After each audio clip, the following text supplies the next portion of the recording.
Extracts from Adam's Diary by Mark Twain. Monday. This new creature with the long hair is a good deal in the way. It is always hanging around and following me about. I don't like this. I'm not used to company. I wish it would stay with the other animals. Cloudy today, wind in the east. Think we shall have rain. We? Where did I get that word? The new creature uses it. Tuesday. Been examining the great waterfall. It is the finest thing on the estate, I think. The new creature calls it Niagara Falls. Why, I am sure I do not know. Says it looks like Niagara Falls. That is not a reason. It is mere waywardness and imbecility. I get no chance to name anything myself. The new creature names everything that comes along before I can get in a protest, and always that same pretext is offered. It looks like the thing. There is a dodo, for instance. Says the moment one looks at it, one sees at a glance that it looks like a dodo. It will have to keep that name, no doubt. It wearies me to fret about it, and it does no good anyway. Dodo. It looks no more like a dodo than I do. Wednesday. Built me a shelter against the rain, but could not have it to myself in peace. The new creature intruded. When I tried to put it out, it shed water out of the holes it looks with, and wiped it away with the back of its paws, and made a noise such as some of the other animals make when they are in distress. I wish it would not talk. It is always talking. That sounds like a cheap fling at the poor creature, a slur, but I do not mean it so. I have never heard the human voice before, and any new and strange sound intruding itself here upon the solemn hush of these dreaming solitudes offends my ear and seems a false note.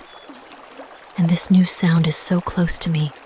It is right at my shoulder, right at my ear, first on one side and then on the other, and I am used only to sounds that are more or less distant from me. Friday. The naming goes recklessly on in spite of anything I can do. I had a very good name for the estate, and it was musical and pretty. Garden of Eden. Privately, I continue to call it that, but not any longer publicly. The new creature says it is all woods and rocks and scenery, and therefore has no resemblance to a garden. Says it looks like a park, and does not look like anything but a park. Consequently, without consulting me, it has been new named Niagara Falls Park. This is sufficiently high-handed, it seems to me, and already there is a sign up. Keep off the grass. My life is not as happy as it was. Saturday. The new creature eats too much fruit. We are going to run short, most likely. We again. That is its word. Mine too now from hearing it so much. Good deal of fog this morning. I do not go out in the fog myself. This new creature does. It goes out in all weathers and stumps right in with its muddy feet and talks. It used to be so pleasant and quiet here. Sunday. Pulled through. This day is getting to be more and more trying. It was selected and set apart last November as a day of rest. I had already 6 of them per week before. This morning found the new creature trying to clod apples out of that forbidden tree. Monday. The new creature says its name is Eve. That is all right, I have no objections. Says it is to call it by when I want it to come. I said it was superfluous then. The word evidently raised me in its respect, and indeed it is a large good word and will bear repetition. It says it is not an it, it is a she. This is probably doubtful, yet it is all one to me. What she is were nothing to me if she would but go by herself and not talk. Tuesday. She has littered the whole estate with execrable names and offensive signs. This way to the whirlpool, this way to Goat Island, Cave of the Winds this way. She says this park would make a tidy summer resort if there was any custom for it. Summer resort, another invention of hers, just words without any meaning. What is a summer resort? But it is best not to ask her. She has such a rage for explaining. Friday. She has taken to beseeching me to stop going over the falls. What harm does it do? Says it makes her shudder. I wonder why. I've always done it, always liked the plunge and coolness. I supposed it was what the falls were for. They have no other use that I can see, and they must have been made for something. She says they were only made for scenery, like the rhinoceros and the mastodon. I went over the falls in a barrel, not satisfactory to her. Went over in a tub, still not satisfactory. Swam the whirlpool and the rapids in a fig leaf suit. It got much damaged. Hence, tedious complaints about my extravagance. I am too much hampered here. What I need is a change of scene. Saturday. I escaped last Tuesday night and traveled 2 days and built me another shelter in a secluded place and obliterated my tracks as well as I could. But she hunted me out by means of a beast which she has tamed and calls a wolf, and came making that pitiful noise again, and shedding that water out of the places she looks with. I was obliged to return with her, but will presently emigrate again when occasion offers. She engages herself in many foolish things, among others, to study out why the animals called lions and tigers live on grass and flowers, when, as she says, the sort of teeth they wear would indicate that they were intended to eat each other. This is foolish, because to do that would be to kill each other, and that would introduce what, as I understand, is called death. And death, as I have been told, has not yet entered the park, which is a pity on some accounts. Sunday. Pulled through. Monday. I believe I see what the week is for. It is to give time to rest up from the weariness of Sunday. It seems a good idea. She has been climbing that tree again. Clodded her out of it. She said nobody was looking. Seems to consider that a sufficient justification for chancing any dangerous thing. Told her that. The word justification moved her admiration. And envy too, I thought. It is a good word. Tuesday. She told me she was made out of a rib taken from my body. This is at least doubtful, if not more than that. I have not missed any rib. She is in much trouble about the buzzard. Says grass does not agree with it, is afraid she can't raise it, thinks it was intended to live on decayed flesh. The buzzard must get along the best it can with what is provided. We cannot overturn the whole scheme to accommodate the buzzard. Saturday. She fell in the pond yesterday when she was looking at herself in it, which she is always doing. She nearly strangled and said it was most uncomfortable.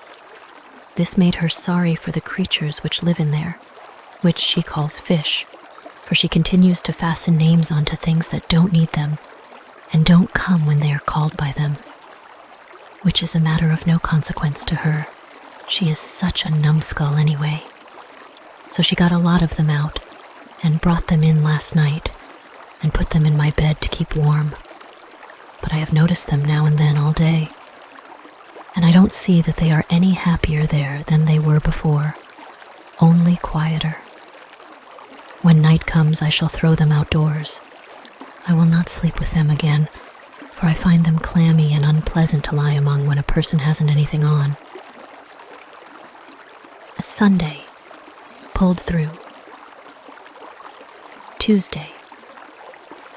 She has taken up with a snake now. The other animals are glad, for she was always experimenting with them and bothering them. And I am glad because the snake talks, and this enables me to get a rest. Friday. She says the snake advises her to try the fruit of the tree and says the result will be a great and fine and noble education. I told her there would be another result too. It would introduce death into the world. That was a mistake. It had been better to keep the remark to myself. It only gave her an idea. She could save the sick buzzard and furnish fresh meat to the despondent lions and tigers. I advised her to keep away from the tree. She said she wouldn't. I foresee trouble. We'll emigrate. Wednesday. I have had a variegated time. I escaped last night and rode a horse all night as fast as he could go, hoping to get clear of the park and hide in some other country before the trouble should begin, but it was not to be. About an hour after sunup, as I was riding through a flowery plain where thousands of animals were grazing, slumbering, or playing with each other according to their wont, all of a sudden they broke into a tempest of frightful noises, and in one moment the plain was a frantic commotion, and every beast was destroying its neighbor. I knew what it meant. Eve had eaten that fruit, and death was come into the world. The tigers ate my house, paying no attention when I ordered them to desist. And they would have eaten me if I had stayed, which I didn't, but went away in much haste. I found this place outside the park and was fairly comfortable for a few days, but she has found me out, and has named the place Tonawanda. Says it looks like that. In fact, I was not sorry she came, for there are but meager pickings here, and she brought some of those apples.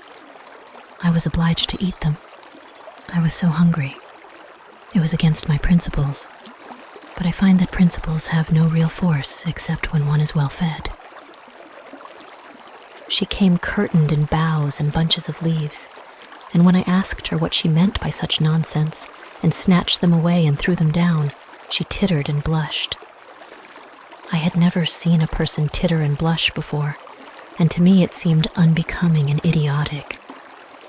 She said I would soon know how it was myself. This was correct.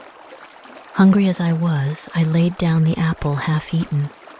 Certainly the best one I ever saw, considering the lateness of the season, and arrayed myself in the discarded boughs and branches, and then spoke to her with some severity and ordered her to go and get some more and not make a spectacle or herself. She did it, and after this we crept down to where the wild beast battle had been and collected some skins, and I made her patch together a couple of suits proper for public occasions. They are uncomfortable, it is true, but stylish, and that is the main point about clothes. I find she is a good deal of a companion. I see I should be lonesome and depressed without her, now that I have lost my property. Another thing, she says it is ordered that we work for our living hereafter. She will be useful. I will superintend. 10 days later. She accuses me of being the cause of our disaster. She says, with apparent sincerity and truth, that the serpent assured her that the forbidden fruit was not apples, it was chestnuts. I said I was innocent then, for I had not eaten any chestnuts. She said the serpent informed her that chestnut was a figurative term, meaning an aged and moldy joke. I turned pale at that, for I have made many jokes to pass the weary time, and some of them could have been of that sort, though I had honestly supposed that they were new when I made them. She asked me if I had made one just at the time of the catastrophe. I was obliged to admit that I had made one to myself, though not aloud. It was this. I was thinking about the falls, and I said to myself, how wonderful it is to see that vast body of water tumble down there.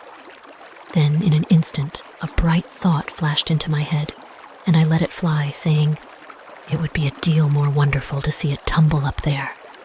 And I was just about to kill myself with laughing at it when all nature broke loose in war and death, and I had to flee for my life. There, she said with triumph, that is just it. The serpent mentioned that very jest and called it the first chestnut, and said it was coeval with the creation. Alas, I am indeed to blame. Would that I were not witty. Oh, that I had never had that radiant thought. Next year. We have named it Cain. She caught it while I was up country trapping on the north shore of the Erie. Caught it in the timber a couple of miles from our dugout. Or it might have been 4, she isn't certain which. It resembles us in some ways, and may be a relation. That is what she thinks, but this is an error, in my judgment. The difference in size warrants the conclusion that it is a different and new kind of animal. A fish, perhaps, though when I put it in the water to see, it sank. and she plunged in and snatched it out before there was opportunity for the experiment to determine the matter.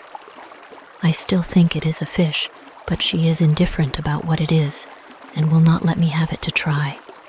I do not understand this. The coming of the creature seems to have changed her whole nature and made her unreasonable about experiments. She thinks more of it than she does of any of the other animals, but is not able to explain why. Her mind is disordered. Everything shows it. Sometimes she carries the fish in her arms half the night when it complains and wants to get to the water. At such times, the water comes out of the places in her face that she looks out of, and she pats the fish on the back and makes soft sounds with her mouth to soothe it, and betrays sorrow and solicitude in 100 ways. I have never seen her do like this with any other fish, and it troubles me greatly. She used to carry the young tigers around so, and play with them before we lost our property. But it was only play. She never took on about them like this when their dinner disagreed with them. Sunday. She doesn't work Sundays, but lies around all tired out and likes to have the fish wallow over her, and she makes fool noises to amuse it and pretends to chew its paws, and that makes it laugh. I have not seen a fish before that could laugh. This makes me doubt. I have come to like Sunday myself, superintending all the weak tires a body so. There ought to be more Sundays. In the old days they were tough, but now they come handy. Wednesday. It isn't a fish. I cannot quite make out what it is. It makes curious devilish noises when not satisfied and says goo-goo when it is. It is not one of us, for it doesn't walk. It is not a bird, for it doesn't fly. It is not a frog, for it doesn't hop. It is not a snake, for it doesn't crawl. I feel sure it is not a fish, though I cannot get a chance to find out whether it can swim or not. It merely lies around and mostly on its back with its feet up. I have not seen any other animal do that before. I said I believed it was an enigma, but she only admired the word without understanding it. In my judgment, it is either an enigma or some kind of a bug. If it dies, I will take it apart and see what its arrangements are. I never had a thing perplex me so. 3 months later. The perplexity augments instead of diminishing. I sleep but little. It has ceased from lying around and goes about on its 4 legs now. Yet it differs from the other 4-legged animals in that its front legs are unusually short. Consequently, this causes the main part of its person to stick up uncomfortably high in the air, and this is not attractive. It is built much as we are, but its method of traveling shows that it is not of our breed. The short front legs and long hind ones indicate that it is of the kangaroo family, but it is a marked variation of that species, since the true kangaroo hops, whereas this one never does. Still, it is a curious and interesting variety, and has not been catalogued before. As I discovered it, I have felt justified in securing the credit of the discovery by attaching my name to it, and hence have called it Kangarurum adamiensis. It must have been a young one when it came, for it has grown exceedingly since. It must be 5 times as big now as it was then, and when discontented, it is able to make from 22 to 38 times the noise it made at first. Coercion does not modify this, but has the contrary effect. For this reason, I discontinued the system. She reconciles it by persuasion, and by giving it things which she had previously told me she wouldn't give it. As already observed, I was not at home when it first came, and she told me she found it in the woods. It seems odd that it should be the only one, yet it must be so, for I have worn myself out these many weeks trying to find another one to add to my collection, and for this to play with, for surely then it would be quieter, and we could tame it more easily. But I find none, nor any vestige of any, and strangest of all, no tracks. It has to live on the ground. It cannot help itself. Therefore, how does it get about without leaving a track? I have set a dozen traps, but they do no good. I catch all small animals except that one. Animals that merely go into the trap out of curiosity, I think, to see what the milk is there for. They never drink it. 3 months later. The kangaroo still continues to grow, which is very strange and perplexing. I never knew one to be so long getting its growth. It has fur on its head now. Not like kangaroo fur, but exactly like our hair, except that it is much finer and softer, and instead of being black, is red. I am like to lose my mind over the capricious and harassing developments of this unclassifiable zoological freak. If I could catch another one, but that is hopeless. It is a new variety and the only sample. This is plain. But I caught a true kangaroo and brought it in, thinking that this one, being lonesome, would rather have that for company than have no kin at all, or any animal it could feel a nearness to or get sympathy from in its forlorn condition here, among strangers who do not know its ways or habits, or what to do to make it feel that it is among friends. But it was a mistake. It went into such fits at the sight of the kangaroo that I was convinced it had never seen one before. I pity the poor, noisy little animal, but there is nothing I can do to make it happy. If I could tame it, but that is out of the question. The more I try, the worse I seem to make it. It grieves me to the heart to see it in its little storms of sorrow and passion. I wanted to let it go, but she wouldn't hear of it. That seemed cruel and not like her, and yet she may be right. It might be lonelier than ever, for since I cannot find another one, how could it?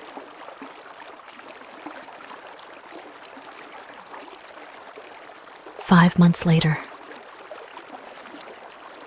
It is not a kangaroo. No, for it supports itself by holding to her finger, and thus goes a few steps on its hind legs, and then falls down. It is probably some kind of a bear, and yet it has no tail as yet, and no fur except upon its head. It still keeps on growing. That is a curious circumstance, for bears get their growth earlier than this. Bears are dangerous since our catastrophe, and I shall not be satisfied to have this one prowling about the place much longer without a muzzle on. I have offered to get her a kangaroo if she would let this one go, but it did no good. She is determined to run us into all sorts of foolish risks, I think. She was not like this before she lost her mind. A fortnight later, I examined its mouth. There is no danger yet. It has only one tooth. It has no tail yet. It makes more noise now than it ever did before, and mainly at night. I have moved out, but I shall go over mornings to breakfast and see if it has more teeth. If it gets a mouthful of teeth, it will be time for it to go, tail or no tail, for a bear does not need a tail in order to be dangerous. 4 months later. I have been off hunting and fishing a month, up in the region that she calls buffalo. I don't know why, unless it is because there are not any buffaloes there. Meantime, the bear has learned to paddle around all by itself on its hind legs and says papa and mama. It is certainly a new species. This resemblance to words may be purely accidental, of course, and may have no purpose or meaning. But even in that case, it is still extraordinary, and is a thing which no other bear can do.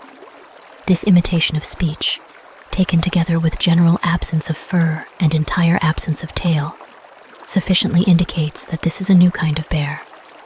The further study of it will be exceedingly interesting. Meantime, I will go off on a far expedition among the forests of the north and make an exhaustive search. There must certainly be another one somewhere, and this one will be less dangerous when it has company of its own species. I will go straightway, but I will muzzle this one first. 3 months later. It has been a weary hunt, yet I have had no success. In the meantime, without stirring from the home estate, she has caught another one. I never saw such luck. I might have hunted these woods 100 years. I never would have run across that thing. Next day, I have been comparing the new one with the old one, and it is perfectly plain that they are of the same breed. I was going to stuff one of them for my collection, but she is prejudiced against it for some reason or other. So I have relinquished the idea, though I think it is a mistake. It would be an irreparable loss to science if they should get away.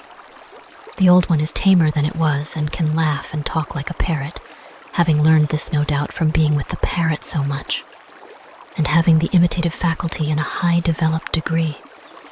I shall be astonished if it turns out to be a new kind of parrot. And yet I ought not to be astonished, for it has already been everything else it could think of since those first days when it was a fish. The new one is as ugly as the old one was at first, has the same sulfur and raw meat complexion and the same singular head without any fur on it. She calls it Abel. 10 years later. They are boys. We found it out long ago. It was their coming in that small, immature shape that puzzled us. We were not used to it. There are some girls now. Abel is a good boy, but if Cain had stayed a bear, it would have improved him. After all these years, I see that I was mistaken about Eve in the beginning. It is better to live outside the garden with her than inside it without her. At first I thought she talked too much, but now I should be sorry to have that voice fall silent and pass out of my life. Blessed be the chestnut that brought us near together and taught me to know the goodness of her heart and the sweetness of her spirit. The end.